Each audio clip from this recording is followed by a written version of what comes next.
Alright, then I'm gonna go ahead and... Hello guys, I'm just gonna go ahead and show you guys this video. It's not about comparison. I'm just showing you what Ryze Tello, for 1 year that I had it, what has been accomplished. I mean, I remember the first time when I got this, it was very shaky. Video frame was shaky. I mean, it was like skipping. But now you guys can see with the latest firmware update, and now it's already March, what, 29, 2019. I just want to see what the future with the Ryze Tello is going to be. I mean, I know the second version is probably going to come with a 1080p or maybe 4K.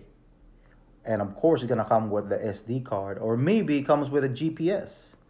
Or maybe it can come up with a 30 minutes flight time, or it could be 25 minutes. Who knows? I mean, this Ryze Tello here already has 13 minutes flight time. I'm averaging about 12 minutes on this extreme wind. I mean, this is how efficient the Ryze Tello can do. Anyway, guys, with this size, with drone regulation, you never know. Maybe DJI will put AccuSync that can go all the way to 3.4 miles. With this tiny of a drone, it can accomplish that. And I have the Dji Spark here, and you guys can see how Ryze Tello now with this video.